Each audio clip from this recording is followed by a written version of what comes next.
اس programme کے اخراجات جو اسمر منسٹریز کے دوست اور پارٹنرز ادا کرتے ہیں۔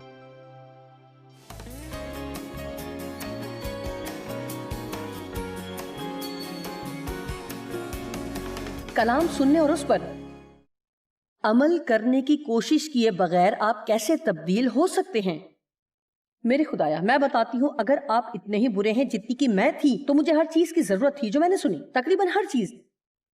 ہر خادم مجھے مختلف کام کرنے کو کہتا، مجھے اپنے گناہ کا اقرار کرنا ہوتا، جلدی اٹھنا ہوتا، دعا کرنا ہوتی اور سالانہ منصوبے کے ذریعے بائبل پڑھنا ہوتی تھی، اور آپ کو پتا ہے کہ یکے بعد دیگرے مجھے کچھ نہ کچھ کرنا ہوتا تھا، اور اپنی زبان کو دھیان سے استعمال کرنے اور زیادہ بات نہ کرنے کے بارے میں کلام سنتی، اپنے ذہن کے بارے میں کلام سنتے ہوئے مجھے فیصلہ کرنا ہوتا تھا کہ مجھے گھر جانا ہے اور کسی سے کچھ نہیں کہنا تاکہ میں اپنی زبان سے کوئی غلطی نہ کروں۔ آپ کو پتا ہے نا کہ میں کیا کہنا چاہ رہی ہوں؟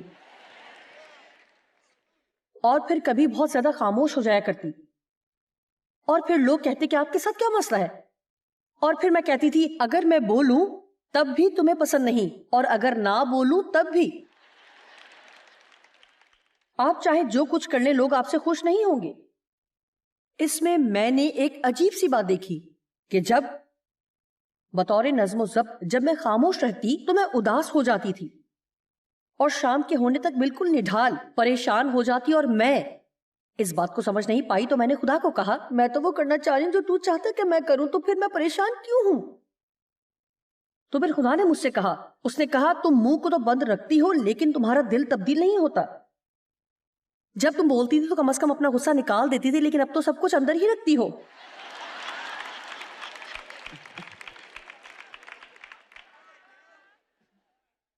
جی ہاں، جو بھی کلام ہم سنتے ہیں اس پر عمل کرنا چاہیے، لیکن جب ہم گھر جائیں تو ہمیں خدا سے کہنا چاہیے کہ اے خداوند، تو جانتا ہے کہ آج رات میں تیرے کلام سے قائل ہوئی ہوں، اس نے میرے دل کو چھوا ہے اور میں زندگی کے اس حصے میں ترقی کرنا چاہتی ہوں، اور اے پاک روح، میں چاہتی ہوں کہ تو اس حصے میں مجھے سکھا۔ اے خدا، میں چاہتی ہوں کہ تو مجھے تبدیل کرے، کیونکہ میں جانتی ہوں کہ میں اپنے آپ کو تبدیل نہیں کر سکتی۔ اب آپ کا کام ہے اس کام کے بارے میں کلام مقدس کا مطالعہ کریں، کیونکہ خدا کا کلام آپ کی روح کو بچانے کی قوت رکھتا ہے۔ یعقوب کے خط کے پہلے باب کے مطابق اگر آپ فروتنی کے ساتھ خدا کے کلام کو قبول کرتے ہیں تو وہ آپ کی جان کو بچانے کی قدرت رکھتا ہے۔ سو آپ کا کام یہ نہیں ہے کہ گھر جائیں اور اپنے آپ کو تبدیل کرنے کی بھرپور کوشش کریں، بلکہ اگر آپ کو محسوس ہوتا ہے کہ آپ کو بہت زیادہ بولنے کی عادت ہے تو گھر جائیں اور ہر وہ کتاب پڑھیں جو بولنے کے حوالے سے آپ کو مل سکتی ہے۔ میں نے بھی 2 یا 3 کتابیں لی ہیں اور کچھ CDs اور DVDs، کیونکہ مجھے بھی زبان کے حوالے سے کافی مسائل رہے، لیکن میں اس بارے میں کافی کچھ سکھاتی ہوں۔ آپ نے خدا کا کلام حاصل کرنا ہے کیونکہ ہم اس کے کلام کی قدرت سے تبدیل ہوئے ہیں۔ ہمارا کام یہ ہے کہ اس کے کلام کا مطالعہ کریں۔ جیسے جیسے ہم وفاداری کے ساتھ خدا کے کلام پر غور کرتے ہیں، ویسے ویسے ہم اس کی شبیہ پر ڈھلتے جاتے ہیں، جلال سے جلال تک۔ یوحنا کی انجیل 8 باب کے مطابق اگر تم میرے حکموں پر قائم رہو گے تو میرے شاگرد کہلاؤ گے۔ یقیناً تم سچائی سے واقف ہوگے اور سچائی تمہیں آزاد کرے گی۔ آمین۔ تو پھر میں کوشش چھوڑ کر بھروسہ کرنے لگی، اور میں نے یہ فیصلہ کیا کہ میں اسی طرح زندگی بسر کروں گی جیسے کہ میں بچائی گئی۔ اے خدا، تو نے میری مدد کرنی ہے۔ اگر تو نے مجھے تبدیل نہ کیا تو میں نہیں جانتی کہ کیا ہوگا، لیکن اگر ایسا نہ ہوا تو میں تبدیل نہیں ہوں گی اور ایسی ہی رہوں گی۔ خدا سے ایسا وعدہ کرنے کا کوئی مقصد نہیں کہ اگر تو نے اس بار مجھے معاف کر دیا تو میں ایسا کام دوبارہ نہیں کروں گی۔ میں دوبارہ کبھی ایسا نہیں کروں گی۔ آپ خدا کو سچ کیوں نہیں بتاتے اور کہتے اے خدا، میں ایمان رکھتی ہوں کہ تو مجھے معاف کرے گا، کیونکہ تیرے کلام میں لکھا ہے کہ تو نے میرے تمام گناہوں کا فدیہ ادا کر دیا ہے تاکہ میں معافی حاصل کر سکوں اور تیرے رحم کو حاصل کر سکوں۔ اور میں ایمانداری سے کہتی ہوں کہ اگر تو نے میری مدد نہ کی تو میں یہ غلطی دوبارہ یقیناً کروں گی۔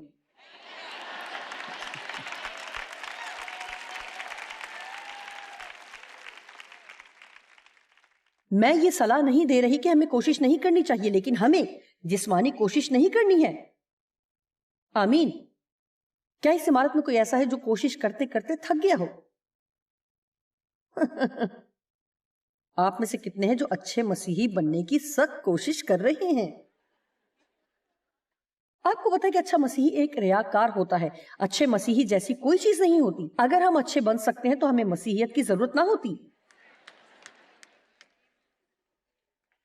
جی، آپ کو اس بارے میں سوچنے کی ضرورت ہے۔ ہماری ہر اچھائی ہماری طرف سے نہیں بلکہ خدا کی طرف سے ہے. ہم اچھا کام کرنے سے سارا جلال اور عزت خدا کو دیتے ہیں، اور پھر ہم جان جاتے ہیں کہ اگر خدا ہماری مدد نہ کرے تو ہم اپنی پوری زندگی میں کوئی اچھا کام نہیں کر سکتے. میں سب کچھ خدا کے ساتھ اور خدا کے لیے کرنے اور ساری عزت اور جلال اسی کو دینے کے بارے میں بات کر رہی ہوں. جس طرح سے آپ بچائے گئے تھے اسی طرح ہمیں خدا کے لیے زندہ رہنا سیکھنے کی ضرورت ہے. خدا برائے فروخت نہیں ہے اور ہم اچھے اعمال سے اس سے نہیں خرید سکتے، اور ہم اچھے اعمال کر کے خدا کو مقروض نہیں بنا سکتے کیونکہ ہم کر ہی نہیں سکتے. آمین. اگر آپ ہر روز صبح اٹھ کر 2 گھنٹے دعا کرتے ہیں اور ہر صبح بائبل میں سے 6 ابواب پڑھتے ہیں تو آپ خدا پر احسان نہیں کر رہے. اور پھر جب آپ کو کوئی مسئلہ درپیش ہوتا ہے اور خدا آپ کو دکھائی نہیں دیتا تو پھر آپ سوچتے ہیں کہ میں تو ہر روز 2 گھنٹے دعا میں گزارتی تھی، تو یہ کیا بات ہے؟ دھیان سے جب خدا اس شخص کو برکت دیتا ہے جو آپ سے کم روحانی ہے تو اس وقت آپ نے اس بات سے پریشان نہیں ہونا.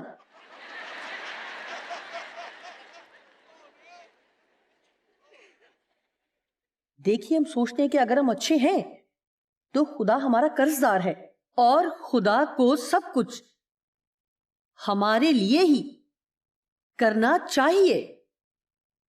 لیکن ہمیں اس طرح کے رویے سے چھٹکارا حاصل کرنے کی ضرورت ہے کہ اگر میں کوئی اچھا کام کروں گی تو میں خدا سے کچھ حاصل کر سکتی ہوں. مجھے یاد ہے کہ ایک صبح خدا نے مجھ سے کہا، کیا تم اس طرح سے بائبل پڑھنا بند کرو گی جیسے کہ مجھ پر احسان کر رہی ہو؟ میں کلام کو جانتا ہوں،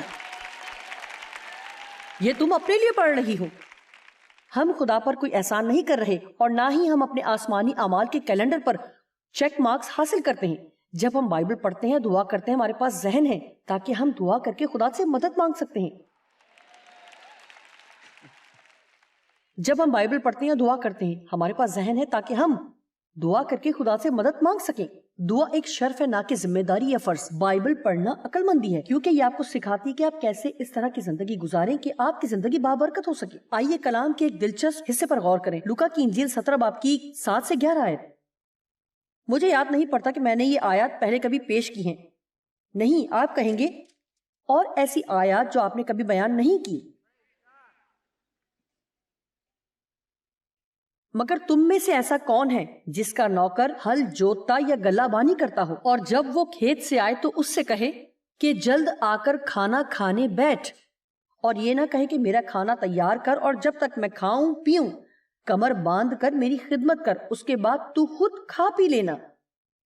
کیا وہ اس لیے اس نوکر کا احسان مانے گا کہ اس نے ان باتوں کا جن کا حکم ہوا تعمیل کی؟ اب 10ویں آیت پر غور کریں. اسی طرح تم بھی جب ان سب باتوں کی جن کا تمہیں حکم ہوا اور تمہیں کہی گئیں تعمیل کر چکو تو کہو کہ ہم نکمے نوکر ہیں اور ہم نے اپنی ذمہ داری سے ہٹ کر اور کچھ نہیں کیا ہے بلکہ صرف وہی کیا ہے جو ہم پر فرض تھا. مائک کو بہت پسند آیا. اس عمارت میں یہی واحد شخص ہے جسے یہ حوالہ پسند ہے. وہ یہ کہہ رہا ہے کہ جب آپ خدا کے لیے اپنا کام مکمل کرتے ہیں، جب آپ اپنے پورے دل سے اس سے محبت کرتے ہیں، خدمت پوری کرنے کے بعد، دائیا کی دینے کے بعد، باقاعدگی سے کلیسیا میں حاضری دینے کے بعد، یہ تمام چیزیں کرنے کے بعد، تو پھر آپ خدا سے کہیں، اے خدا، میں پھر بھی کسی چیز کی حقدار نہیں ہوں کیونکہ میں کبھی بھی اتنے اچھے اعمال نہیں کر سکتی کہ اپنی زندگی میں تیری راستہ بازی کو حاصل کر سکوں. لہٰذا اپنے لیے کیے گئے تیرے ہر ایک کام کے لیے میں شکر گزار ہوں. دیکھیے، جب آپ یہ سوچتے ہیں کہ آپ کسی چیز کے حقدار نہیں ہیں تو جو کچھ خدا آپ کے لیے کرتا ہے آپ سب چیزوں کے لیے خوش اور شکر گزار ہوتے ہیں. کیا آپ میں سے کوئی میری بات سمجھ رہا ہے؟ ہم کام کرنا چاہتے ہیں لیکن ہم ان کاموں میں نہیں پڑنا چاہتے جو جسم کے کام ہیں. اچھے اعمال کے چکر میں ہم اپنی توانائی صرف کرنے کی کوشش کرتے ہیں جو صرف خدا کر سکتا ہے.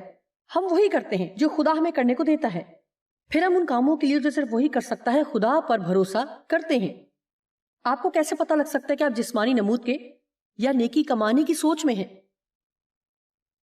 آپ الجھنا شروع ہو جاتے ہیں جب ہم وہ کام کرنے کی بہت کوشش کرتے ہیں جو صرف خدا ہی کر سکتا ہے. تو کیا ہم جھنجھلاہٹ کا شکار ہوتے ہیں؟ میں ڈیو پر اپنے بچوں پر جھنجھلاتی رہتی تھی. میں اپنے بچوں میں سے ایک پر غصہ کرتی کیونکہ وہ میری طرح تھا جو مجھے پسند نہ تھا، کیونکہ وہ ہمیشہ مجھ پر اختیار رکھنے کی کوشش کرتا اور میرے اختیار کے خلاف قدم اٹھاتا تھا. یہ میرا سب سے بڑا بیٹا تھا اور پھر میری بیٹی جو بہت سست اور لاپرواہ تھی جو مجھے پسند نہ تھا، اور میری پھر سب سے چھوٹی بیٹی جو کہ انتہائی کاملیت پسند تھی، اور مجھے یہ بات بھی پسند نہیں تھی، یہ میرے لیے بہت عجیب تھا، جو کہ بہت تھی۔ وہ اپنا کام کرتی اور صرف اپنے کمرے میں ہی رہتی، اور اگر وہ کاغذ پر چھوٹی سی غلطی کرتی تو اسے موڑتی اور پھینک دیتی، اور میں پریشان ہو جاتی۔ میں یہ تبدیل کرنے کی کوشش کر رہی تھی، میں وہ تبدیل کرنے کی کوشش کر رہی تھی، میں ڈیو کو اور اپنے آپ کو تبدیل کرنے کی کوشش کر رہی تھی۔ کیا آپ کو واضح ہو رہا ہے؟ اور میں ایسے ہو جاتی کہ میں بہت پریشان کن حالات میں سے گزر رہی تھی۔ میں خدا کی بہت شکر گزار تھی کہ بالآخر مجھے احساس ہوا کہ میں خود سے کچھ نہیں کر سکتی، لیکن اگر میں خدا پر بھروسہ رکھوں تو وہ ہم سب کے لیے ممکن کر سکتا ہے کہ ہم وہ کریں جو ہم سے کروانا چاہتا ہے۔ آپ میں سے کچھ لوگوں کے پاس کچھ منصوبے ہیں، تو آپ کو اس بات کی ضرورت ہے کہ ان پر خود سے کوشش کرنے کے بجائے یہ جگہ چھوڑنے سے پہلے آج رات ان کو خدا کے ہاتھوں میں دے دیں، تو پھر آپ کو کچھ نہیں کرنا پڑے گا اور آپ اپنی زندگی سے لطف اٹھا سکیں گے۔ خوش ہو جائیں۔ جب خدا آپ کے شوہر کو تبدیل کر رہا ہے تو اس دوران بھی آپ اپنی زندگی سے لطف اٹھا سکتی ہیں۔ آپ کہیں گی کہ کیا اگر وہ تبدیل نہ ہوا تو پھر اگر وہ کبھی تبدیل نہیں ہوتا تو خدا پر ایمان رکھیں کہ وہ آپ کو ترس سے بھرے اور آپ کے چہرے پر مسکراہٹ ہو۔ سچ کہوں تو ڈیو اتنے تبدیل نہیں ہوئے، کیونکہ ابھی تک وہ وہی کام کرتے ہیں جو پہلے مجھے پریشان کرنے کے لیے کیا کرتے تھے، لیکن اطمینان رکھیے خدا نے مجھے تبدیل کر دیا اور اب میں پرواہ نہیں کرتی۔ میں تاریخ تھی، یہ حقیقت ہے کہ میں پرواہ نہیں کرتی کہ جب ہم کانفرنس سے گھر جاتے ہیں تو گھر جاتے ہی وہ گولف کھیلنے چلے جاتے۔ پہلے جب ہم کانفرنس سے گھر جاتے تو میں بہت غصہ کیا کرتی تھی، میں اپنے بارے میں ترس سے بھرے جملے کہتی تھی کہ میں نے ہفتہ بھر کام کیا، میں بہت تھک چکی ہوں، جو کچھ میں نے حاصل کیا وہ سب دوسروں نے لے لیا، میں یہاں پر اکیلی تھکی ہوئی ہوں، تم بس باہر جاؤ اور گولف کھیلو، کسی کو بھی میرا خیال نہیں ہے۔ اور پھر گزشتہ روز میں نے ان سے کہا کہ جب ہم گھر پہنچیں گے تو آپ باہر جا کر گولف کھیل کر آنا، اور پھر میں خوش ہو جاتی تھی کہ کیسی زبردست بات ہے کہ میں اکیلی پرسکون گھر میں ریموٹ کی انچارج ہوں گی اور جو چاہوں کھا سکتی ہوں۔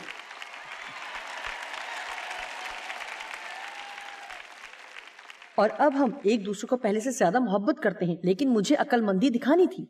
ایسی جنگ نہ لڑیں جو آپ نہیں جیتیں گے۔ یہ بہتر ہے کہ میں ان لوگوں کو کہوں ایسی جنگ نہ لڑیں جو آپ نہیں جیتیں گے۔ آپ جو اوپر بیٹھے ہیں، آپ کا کیا خیال ہے؟ ایسی جنگ نہ لڑیں جو آپ نہیں جیتیں گے۔ دیکھیے، ہم یہ سوچتے ہیں کہ میں یہ نہیں کر سکتی۔ ہاں، تم کر سکتے ہو۔ کسی ایسے شخص کی طرف سے اپنا ذہن تبدیل کریں، اپنی زندگی میں خدا کو کام کرنے دیں، ہمیشہ سب چیزوں کے لیے بہت زیادہ سخت رویہ نہ رکھیں۔ آپ جانتے ہیں کہ بائبل میں راست بازی کے بارے میں بہت خوبصورت تعلیم ہے کہ وہ گناہ سے واقف نہ تھا لیکن ہماری خاطر گناہ بن گیا تاکہ ہم مسیح کے وسیلہ سے خدا کی راست بازی بن جائیں۔ واو، کیا ہی خوب تبادلہ ہے۔ وہ آپ کے گناہ لے لیتا ہے اور آپ کو خدا کے ساتھ کھڑے ہونے کا حق دیتا ہے۔ خدا ہمیں مسیح کے تناظر میں دیکھتا ہے۔ ایمپلیفائڈ بائبل کے مطابق جب ہم خدا کے حضور آ کر یسوع کے نام سے کچھ مانگتے ہیں تو آپ بذات خود یسوع کو خدا کے سامنے پیش کرتے ہیں۔ آپ اپنے نیک اعمال کا کھاتا اس کے سامنے پیش نہیں کر رہے۔ جب بھی آپ یہ کہتے ہیں یسوع کے نام سے تو آپ کہتے ہیں کہ یسوع کے واسطے یہ کر دے کیونکہ وہ اس کا حقدار ہے اور اس نے یہ حق کمایا ہے اور میں یہاں اسے حاصل نہیں کر رہی ہوں، میں اس کی مستحق نہیں ہوں، اس لیے میں اپنے نام سے نہیں آتی بلکہ اس کے نام سے ہی۔ یہی یسوع کے نام سے دعا کرنے کا بنیادی نقطہ ہے۔ پولس فلپیوں 3 باب میں دعا کرتا ہے، یہ ایسی ہی چیزیں ہیں جیسے کہ کبھی کبھی 3 دن کی بائبل اسٹڈی بھی، جہاں پر صرف بیٹھا جائے اور حوالے پر حوالہ پڑھا جائے اور لوگوں کو سوال کرنے دیے جائیں تاکہ لوگ صحیح معنوں میں کامیابی حاصل کرنے سے لطف اندوز ہو سکیں۔ پولس کہتا ہے کہ اس میں پایا جاؤں، نہ اپنی اس راست بازی کے ساتھ جو شریعت کی طرف سے ہے یا میرے اپنے کاموں کے سبب سے، بلکہ اس راست بازی کے ساتھ جو مسیح پر ایمان لانے کے سبب سے ہے اور خدا کی طرف سے ہی ایمان پر ملتی ہے۔ کیا آج آپ یہ یقین رکھتے ہیں کہ آپ نے اپنی زندگی میں جتنے بھی غلط کام کیے ہیں اور جتنے بھی آپ کریں گے، اگر آپ نے مسیح کو بطور نجات دہندہ قبول کیا ہے تو جب کہ آپ ابھی بھی وہ غلط کام کر رہے ہیں تو بھی خدا آپ کو اپنی راست بازی کے مطابق دیکھتا ہے۔ اس کا ہرگز یہ مطلب نہیں ہے کہ آپ سب کچھ درست کریں، لیکن اس کا مطلب ہے کہ خدا نے آپ کو اپنے ساتھ کھڑا ہونے کا حق بخشا ہے، کیونکہ آپ کے اندر راست بازی کا بیج بویا گیا ہے، تو آپ کے اندر درست رویہ پیدا ہوگا، جیسے کہ آپ مستقل مزاجی سے خدا کے ساتھ چلیں گے۔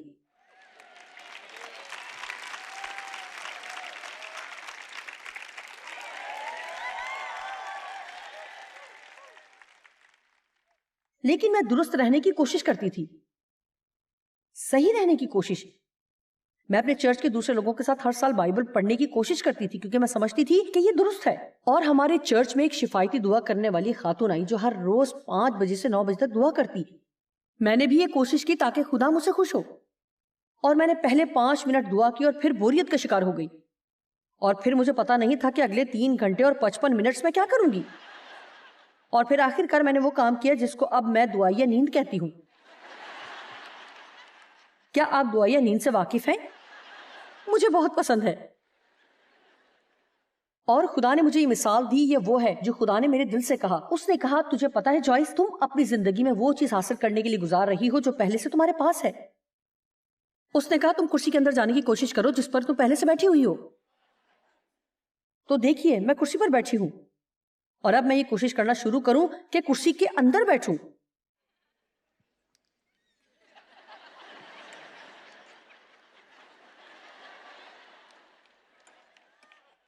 او میرے خدایا، یہ مکمل طور پر پریشان کن ہے۔ دیکھیے، ہم اپنے ساتھ بالکل اسی طرح کرتے ہیں جب ہم وہ خدا سے حاصل کرنے کی کوشش کرتے ہیں جو پہلے ہی سے اس نے ہمیں دے دیا ہے۔ اس لیے ہمیں یہ جاننے کی ضرورت ہے کہ ہم مسیح میں کون ہیں، اور مسیح کے مکمل کردہ صلیبی کام کو سمجھ سکیں اور اس کام کو جانیں جس کی ہمیں ضرورت تھی، اور وہ اس نے پہلے ہی ہمارے لیے کر دیا ہے، جبکہ ہم ابھی تک مکمل طور پر پھل بھی نہیں لا رہے۔ پھر بھی ہمیں یہ یقین رکھنے کی ضرورت ہے کہ خدا کی طرف سے یہ ہماری میراث ہے، سو ہم مزدور نہیں ہیں بلکہ وارث ہیں۔ آپ کو پتا ہے کہ یہ کبھی غیر منصفانہ لگتا ہے کہ ہمارے بچے یا پوتے پوتیاں وہ سب کچھ لے لیں جو ہم چھوڑ جاتے ہیں، اور جائیداد بھی لے لیں جو ہم چھوڑ جاتے ہیں، وہ سب کچھ لے لیتے ہیں جس کے لیے ہم نے کام کیا، جو ہم نے کمایا، اور جس کے ہم حقدار تھے، جو انہوں نے لے لی۔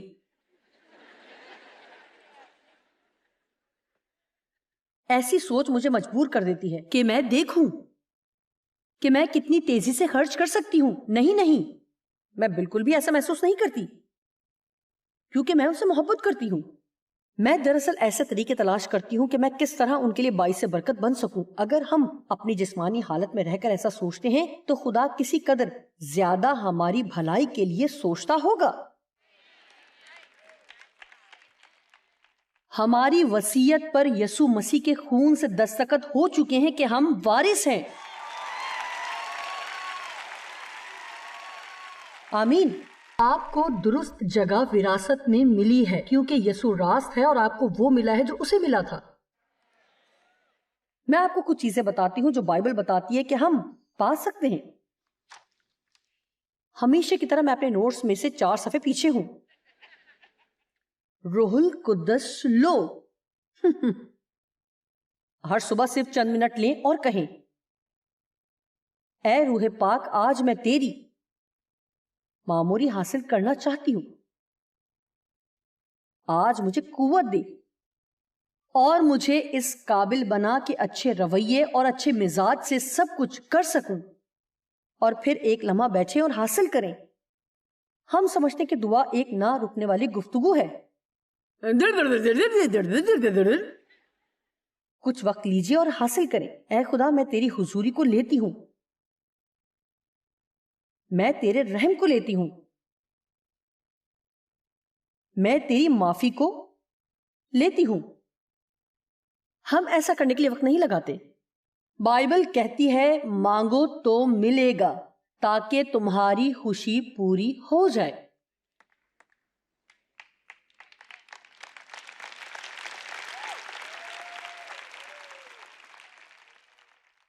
پاک روح لیجئے حلیمی و فروتنی کے ساتھ کلام کو قبول کیجیے، اور جتنوں نے اسے قبول کیا اس نے انہیں خدا کے فرزند بننے کا حق بخشا۔ گناہوں کی معافی کو قبول کیجیے، خدا کے فضل کو قبول کیجیے، اپنی میراث کو قبول کریں، اپنی ناکامیوں کے لیے خدا کے رحم کو قبول کیجیے، اپنے ایمان کے نتیجے کو قبول کریں، اور شکر گزاری کے ساتھ ان تمام چیزوں کو قبول کریں جو خدا نے تخلیق کی ہیں، اور جب روح القدس تم پر نازل ہوگا تو تم قوت پاؤ گے۔ آپ کو پتا ہے کہ ہم خدا کی نسبت ابلیس سے آسانی سے حاصل کر لیتے ہیں۔ آپ میں سے کتنے جلد ہی احساس جرم کا شکار ہو جاتے ہیں؟ میں آپ کو احساس جرم کے بارے میں کچھ بتاتی ہوں۔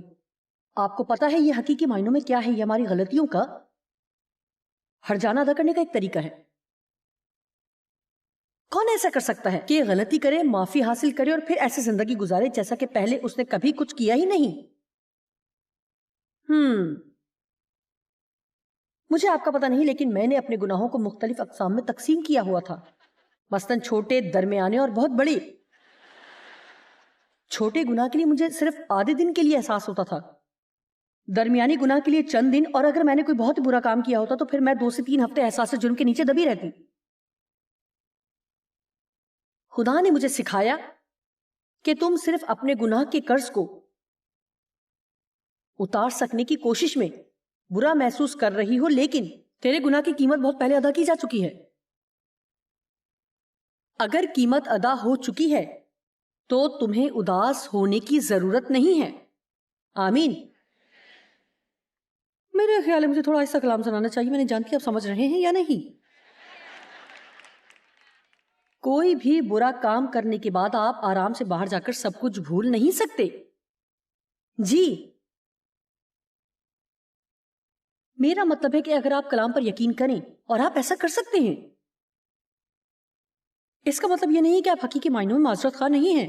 اس کا ہرگز مطلب نہیں ہے کہ آپ واقعی معذرت خواہ نہیں ہیں اس کام کے لیے جو آپ نے کیا، لیکن اگر ہم بائبل پر ایمان رکھیں کہ مسیح کا خون ہمارے گناہوں کو مکمل طور پر دور کرنے کی قوت رکھتا ہے اور ہمارے گناہوں کو اتنا دور پھینک دیتا ہے جیسے پورب پچھم سے، اور پھر کبھی یاد نہیں کرتا۔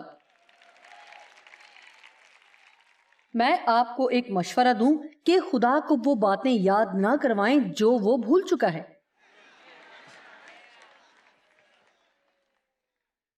جی ہاں، ہم دشمن سے خوف زدہ ہو جاتے ہیں، ہم اس سے جھوٹ حاصل کرتے ہیں، ہم اپنے بارے میں منفی احساسات حاصل کرتے ہیں، ہم شرم حاصل کرتے ہیں، ہم احساس جرم حاصل کرتے ہیں، ہم حوصلہ شکنی کو حاصل کرتے ہیں، ہم پریشانی حاصل کرتے ہیں، ہم مایوسی حاصل کرتے ہیں۔ بہتر ہے کہ ہم اپنی زندگی کا بقیہ حصہ ابلیس سے حاصل کرنے کے بجائے اسے خدا سے حاصل کر کے جئیں۔ میں ایک اچھی وصول کرنے والی بنوں گی۔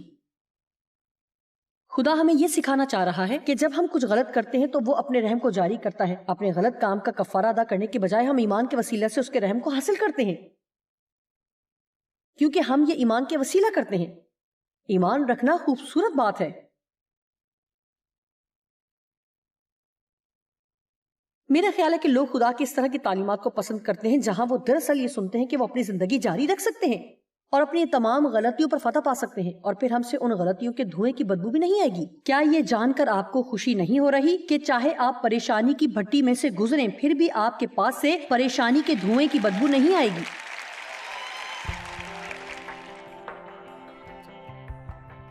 اب اگر آپ اپنی زندگی سے لطف اٹھانا چاہتے ہیں تو ہمیں یہ جاننے کی ضرورت ہے کہ خدا کے وعدوں پر کیسے یقین رکھنا ہے اور کیسے ان تمام چیزوں کو حاصل کرنا ہے جو اس کے پاس ہمارے لیے ہیں۔ مجھے آپ کا پتہ نہیں، لیکن میں نے کئی سال ابلیس سے اس کے جھوٹ حاصل کرنے میں لگا دی کیونکہ مجھے کوئی بہتر پتہ نہیں تھا، لیکن میں شکر گزار ہوں کہ میں نے یہ سیکھ لیا ہے کہ وہ ایک جھوٹا ہے اور میں اس کی مذمت کر سکتی ہوں۔